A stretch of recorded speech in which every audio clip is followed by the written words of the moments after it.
channel. Please subscribe my channel.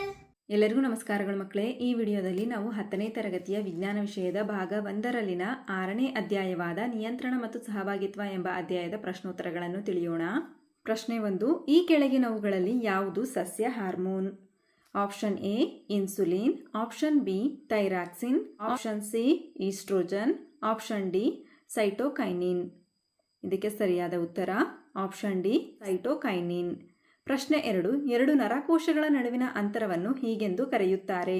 Option A dendrite, option B ಸಂಸರ್ಗ, option C axon, option D impulse. ಇದಕ್ಕೆ ಸರಿಯಾದ ಉತ್ತರ option B ಸಂಸರ್ಗ. ಪ್ರಶ್ನೆ 3. ಮಿದುಳಿನ ಪ್ರಮುಖ ಕಾರ್ಯವೆಂದರೆ?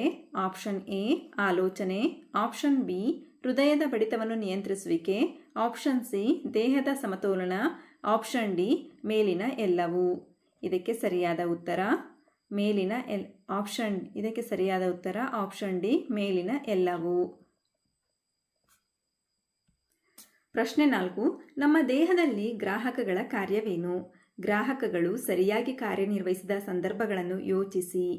ಯಾವ ಸಮಸ್ಯೆಗಳು ಉಂಟಾಗುವ ಸಾಧ್ಯತೆಗಳಿವೆ? ಉತ್ತರ: ಗ್ರಾಹಕಗಳು ವಿಶೇಷ ಜೀವಕೋಶಗಳನ್ನು ಹೊಂದಿದ್ದು ನಮ್ಮ ದೇಹದಲ್ಲಿನ ಜ್ಞಾನೇಂದ್ರಿಯಗಳಾದ ಕಣ್ಣು, ಕಿವಿ, ಮೂಗು, ಚರ್ಮ ಮತ್ತು ನಾಲಿಗೆಗಳಲ್ಲಿ ಕಂಡುಬರುತ್ತವೆ. ನಮ್ಮ ದೇಹದಲ್ಲಿರುವ ಗ್ರಾಹಕಗಳು ಪರಿಸರದ ಮತ್ತು ದೇಹದ ಬದಲಾವಣೆಗಳನ್ನು ಗ್ರಹಿಸಿ ಆ ಮಾಹಿತಿಯನ್ನು ಮೆದುಳಿಗೆ ಕಳಿಸುವ ಕೆಲಸವನ್ನು ಮಾಡುತ್ತವೆ. ಉದಾಹರಣೆ: ಕಣ್ಣು ಬೆಳಕನ್ನು, ಕಿವಿ ಶಬ್ದವನ್ನು, ಚರ್ಮ ಸ್ಪರ್ಶವನ್ನು ಗ್ರಹಿಸುತ್ತವೆ. ಒಂದು ವೇಳೆ ಈ ಗ್ರಾಹಕಗಳು ಸರಿಯಾಗಿ ಕಾರ್ಯನಿರ್ವಹಿಸದಿದ್ದರೆ ಸೂಕ್ತ ಸಮಯದಲ್ಲಿ ನೋವು ಅಥವಾ ಅಪಾಯವನ್ನು ಗುರುತಿಸಲು ಸಾಧ್ಯವಾಗುವುದಿಲ್ಲ. ಅನಾಹುತಗಳಾಗುವ ಸಂದರ್ಭಗಳು ಬರಬಹುದು. ಉದಾಹರಣೆ: ಬಿಸಿಯಾದ ಪಾತ್ರೆಯನ್ನು ಮುಟ್ಟಿದಾಗ ಈ ಗ್ರಾಹಕಗಳು ಮೆದುಳಿಗೆ ಅಪಾಯದ ಸಂಕೇತಗಳನ್ನು ಕಳುಹಿಸಬೇಕು. ಒಂದು ವೇಳೆ ಈ ಗ್ರಾಹಕಗಳು ಕೆಲಸ ಮಾಡದಿದ್ದರೆ ಕೈ ಪೂರ್ತಿಯಾಗಿ ಸುಟ್ಟು ಹೋಗಬಹುದು. ಪ್ರಶ್ನೆ 5. ಒಂದು ನರಕೋಶದ ರಚನೆಯನ್ನು ತೋರಿಸುವ ಚಿತ್ರ ಬರೆಯಿರಿ ಮತ್ತು ಅದರ ಕಾರ್ಯವನ್ನು ವಿವರಿಸಿ. ಉತ್ತರ: ನರಕೋಶಗಳ ಮುಖ್ಯ ಕಾರ್ಯವೆಂದರೆ ದೇಹದ ಒಂದು ಭಾಗದಿಂದ ಇನ್ನೊಂದು ಭಾಗಕ್ಕೆ ವಿದ್ಯುತ್ ಮತ್ತು ರಾಸಾಯನಿಕ ಸಂಕೇತಗಳ ಮೂಲಕ ಮಾಹಿತಿಯನ್ನು ರವಾನಿಸುವುದು.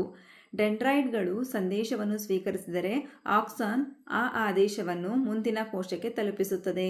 ಪ್ರಶ್ನೆ 6. ಸಸ್ಯಗಳಲ್ಲಿ ದ್ಯುತಿ ಅನುವರ್ತನೆ ಹೇಗೆ ಉಂಟಾಗುತ್ತದೆ? ಉತ್ತರ: ಸಸ್ಯಗಳು ಬೆಳಕಿನ ಪ್ರಚೋದನೆಗೆ ಅನುಗುಣವಾಗಿ ಪ್ರತಿಕ್ರಿಯಿಸುತ್ತವೆ. ಪ್ರತಿಕ್ರಿಯಿಸುವುದನ್ನು ದ್ಯುತಿ ಅನುವರ್ತನೆ ಎನ್ನುವರು. ಬೆಳಕು ಸಸ್ಯದ ಬೆಳವಣಿಗೆಯ ಮೇಲೆ ಪ್ರಭಾವ ಬೀರುವ ಪ್ರಚೋದಕವಾಗಿದೆ. ಸಸ್ಯದ ಭಾಗಗಳು ಬೆಳಕನ್ನು ಗ್ರಹಿಸಿ ಅದಕ್ಕೆ ತಕ್ಕಂತೆ ತಮ್ಮ ಬೆಳೆಯುವ ದಿಕ್ಕನ್ನು ಬದಲಿಸಿಕೊಳ್ಳುತ್ತವೆ. ನಿರ್ದಿಷ್ಟವಾಗಿ ಹೇಳುವುದಾದರೆ ಎಳೆಯ ಕಾಂಡಗಳು ಬೆಳಕಿನ ಕಡೆಗೆ ಬಾಗಿದರೆ ಬೇರುಗಳು ಬೆಳಕಿನಿಂದ ದೂರವಾಗಿ ಬೆಳೆಯುತ್ತವೆ.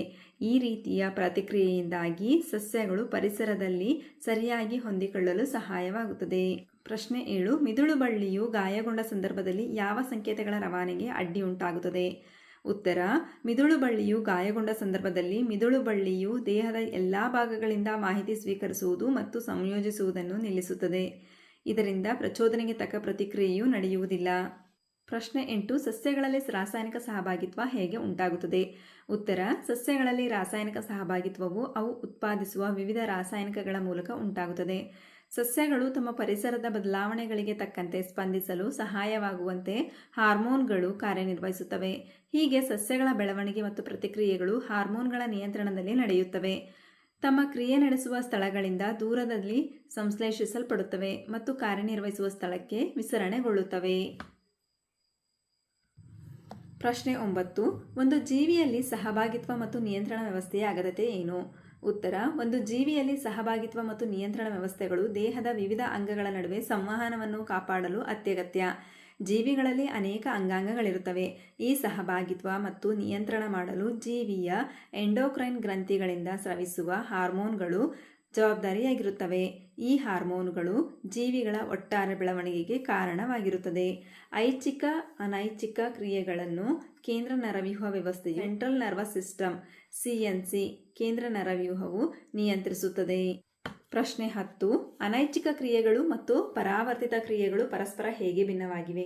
ಉತ್ತರ: ಅನೈಚ್ಛಿಕ ಕ್ರಿಯೆಗಳು ನಮ್ಮ ಆಲೋಚನೆಗಳ ನಿಯಂತ್ರಣವಿಲ್ಲದೆ ಸ್ನಾಯುಗಳ ಚಲನೆಯಿಂದ ನಡೆಯುತ್ತವೆ. ಅನೇಕ ಅನೈಚ್ಛಿಕ ಕ್ರಿಯೆಗಳು ಮಧ್ಯದ ಮಿದುಳು ಮತ್ತು ಹಿಮ್ಮೆದುಳಿನಿಂದ ನಿಯಂತ್ರಿಸಲ್ಪಡುತ್ತವೆ.